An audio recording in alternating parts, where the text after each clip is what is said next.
Welcome back. You're watching Today, and the big discussion this Sunday focuses on the Senzo Meyiwa murder trial that is currently underway. Moloko Moloto has been covering that story and brought us details around the cross-examination that happened this week. And let's continue that discussion. We've got Calvin Rafadi, who is a forensic expert. He joins us in studio as well. Calvin, before we had to go to the President's address, we were talking about the details of the evidence collection that is under scrutiny in the court at the moment.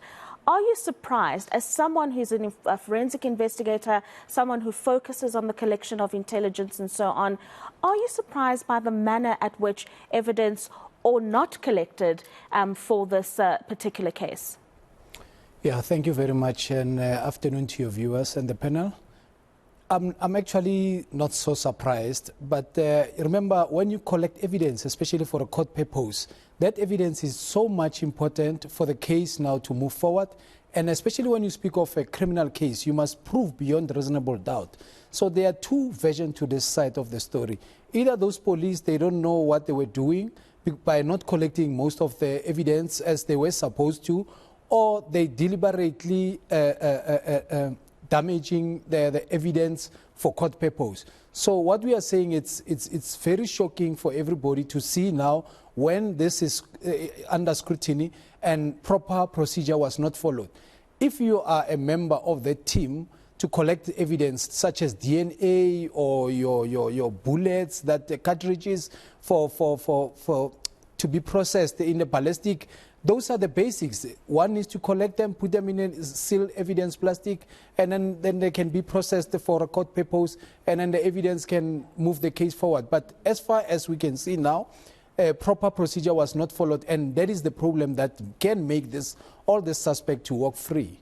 And of course, Moloko, you reflected on the police officers that were attending to the scene at the time of the murder, and that their role in particular was not, in fact, to collect evidence. Break down those constables that were sent there, but also subsequent to those 4 police officers, what happened there? Yeah. Well, the police, these are the 4 constables. 2 of them were constables, the others were still trainees. I think if I remember well, one of them was Matebola. Just forget the name of the other one now. They responded, they were the first SAPS members to respond to the crime scene. And their primary duty, they are not detectives. They are not experts in terms of collection of DNA evidence and all that. Their responsibility, and this is according to them, as they were testifying in court, was simply to go there and make sure that the crime scene is secured until they call the other police officers, be it detectives and the crime scene attendants such as Mosia, people who will be collecting evidence. They failed to do that. At first, they arrived. Even when they knew that there was a shooting, they decided to leave. We don't know what transpired. But what I find interesting here is the question that, the point that is made by Calvin, that either the police were incompetent, and I think on the basis of what we have already heard, I would agree with him, really, because even the judge at some point was saying, you were told by 2 women in the streets when you arrived that the suspects ran into the nearby recreation park. Did you go there to try and ascertain whether the suspects could still be around? Because that park also was a crime scene, and they say we didn't do that, we just beamed the lights, didn't see anybody, and we returned.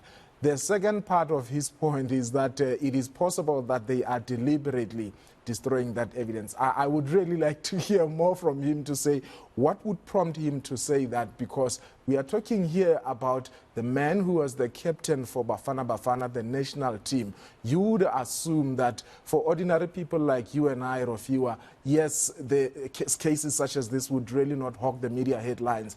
But for the #1 goalkeeper of the national team, you would think that the police would want really to tighten all the loose ends. Yeah. So maybe, Calvin, you can get in there while we wait for Mpumelelo to join us once again. Why would there be such a mishandling of an important case of this nature? Yeah, well, I guess the problem that we're sitting with on this particular case, and we still say condolences to the family, because, I mean, every time you check on the news, your son is there, and you're not even getting justice out of the country where we rely on the Department of Justice to give us clarity on that. But at the same time, remember there's what we call a boogeyman in this case. Now, there was documentary that was compiled. There were witnesses that were interviewed who are close to the subject, even those that were in the house. Now, if you can see those that were in the house nowadays, when they are cross-examined in court, they contradict one another. And for doing that, it shows that now either the boogeyman has got influence or the boogeyman is being feared, because there's someone that is being protected here. Now, coming to the point, let's say, for instance, if we are to play the devil's advocate, where is the murder weapon? Where was it found? Maybe the boogeyman had the murder weapon, and then after seeing that there's too much pressure on this case and gave it back to the police, but we do not know because speculations are there. But Rofiwa, I need to also highlight something to you. In 2015, if I'm not mistaken, I mean 2014, when this matter happened, a few weeks down the line, we were called in, you know, as we work as whistleblowers as well. We were called in to actually map the buyers or the syndicates that are buying cars within that area. The reason being, we had the speculation that perhaps they've seen Senzo Meyiwa's SUV, and someone, normally criminals, how they operate, they will make a call and say, here's an SUV, is there a buyer, and such and such and such. So all the guys around the East Rand who are buying stolen vehicles, they were actually interviewed and seriously cross-questioned by the police to obtain their statement, and none of them had any information of any call that was made. So only to find out that, okay, the boogeyman sent what you call these two gentlemen, or two suspects, we may call them at this stage, to go and interrogate or threaten Senzo. So upon arrival at the house, what really happened is, as they were now scaring Senzo Meyiwa, then the other room, of which DNA was never taken, there were two house occupants that came out from that room trying to scare this particular what you call suspect. And then based on that, then Senzo managed to grab the gun, and then they had a fight to grab the gun, and that's when the other bullet hit our lovely Senzo. Yeah. But here's the thing now. Those people which were in the house, that also made sure that the crime scene was cleaned, or many of the evidence was cleaned after this whole incident, is because of they were taking drugs, not only alcohol. So because they were scared now, not only police will find alcohol, but also drugs that they were taking, so they made sure that the scene was cleaned. And the scene then was contaminated. But, you know, their version now, it changes now and then they are not telling the actual truth, because they are also covering up of what they have done in the house. And also now with the police deliberately now, maybe they are protecting the boogeyman. But, you know, the family, it is not good for the family. They want to see justice, and they want to see, you know, the actual perpetrators going to be prosecuted on this matter. Yeah, I mean, there are many contradictions. Mpumelelo, thank you for joining us once again. We've had contradictions from Tumelo Madlala, you indicated, Moloko, and other contradictions. And you've also raised the issue of reasonable doubt within this case. So when you analyze the different evidence that's been brought forward and the contradictions thereof, do you think that it could come to a point, Mpumelelo, where the judge might actually throw this case out? It could happen, but that would only happen at the instance of the defense. There's a section called Section 174, which basically says at the end of the state's case, you as the defense have an opportunity to make an application and say to the court, we've listened to the evidence and the witnesses provided herein. There's nothing which is able to link on the elements that we look at the definition of the crimes that our clients have been accused of, that are actually linking them. So we're not going to put them into the and so that they can be able to provide evidence based on what the state has provided and the inefficient evidence that is provided by the state.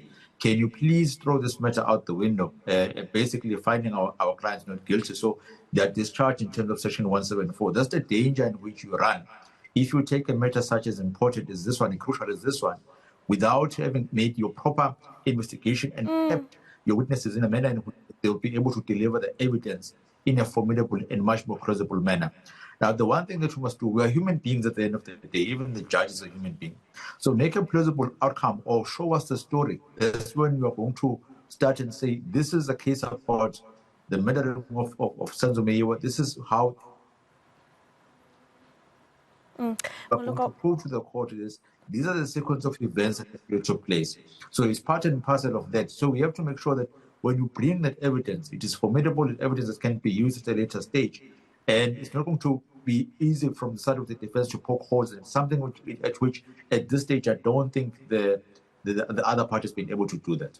Yeah, I mean, it's not formidable indeed, Moloko. And I mean, another component of the evidence that's come over the last few days has been the cell phone data, and Calvin will weigh in on this as well. Why was the cell phone data so riveting for us to find out about? Well, firstly, the people who were in the house with Senzo Meyiwa when he was killed, their cell phones were taken by the police, I think the following day, and data was downloaded from their information, including Senzo Meyiwa's phone. Unfortunately, the officer who was supposed to do that, he couldn't access it because the software they were using couldn't override the password. And that particular software, we heard in court that it can even retrieve deleted information. However, that officer says he chose not to retrieve deleted information. Bear in mind, there's one officer, police officer staying, the one who analyzes data, who told the court already that accused number 5, Fizogu Ntuli, who is a convicted murderer, he's already serving 6 life sentences and I think 37 years. He kills people. His phone, according to officers, they telephoned Kelly Khumalo's phone on the 2nd of August 2014, again on the 15th of October 2014, and on the 26th of October that year, Senzo Meyiwa was killed. We don't know up to so far what the two were talking about. Yeah. Bear in mind, the state has already said it is not going to call Kelly Khumalo to be a witness. The big question is, does Kelly Khumalo know this man? I think we are all waiting for that. But also, there's the issue of the gun, Rofiwa. The gun that was found in possession of accused number 3, Mr. Mthobisi Mncube, who was arrested in Malvern. He was being sought with regard to the murder that happened in Alexander, when the police that were led by Constable Masondo at the time were looking for him. It had nothing to do with Senzo Meyiwa. Now, they arrested him, they found that gun, the serial number of the gun has been filed off, and they confiscated his cell phone as well. And that's when they found that he had been sending pictures of himself. The issue of dreadlocks came about. That's how somewhere, one way or the other, they are saying he kind of like fits the description. But a direct question was asked to Masondo by defense lawyer Charles Mnisi for accused number 3 to say that gun that you found in possession of accused number 3, does it have anything to do with the issue in Vosloorus? His answer was nothing. There's no link at all. If there was, I would have been able to determine that. Interestingly, we heard from the state advocate, George Baloyi, insisting that they are going to be able to link that gun with the Senzo Meyiwa. Yeah, I mean, very interesting indeed. We have run out of time, unfortunately, but I have to get you in on this, Calvin. And one would think anyone can delete messages, anyone can, clear the data on their phone and, wipe it clean, if you will. Why is this data so crucial to this case, would you say, and the linkages that it may provide to the crime that was committed? Yes, the data is very much important for this case. But now how the police extract the information, they use there's a particular software and a machine called Celebrite. Now what it does, it can even, like what Moloko said, extract even deleted items. Then once it's deleted, you can actually even see the extraction file number where the message was actually extracted from, and it can even bypass the password of the particular phone.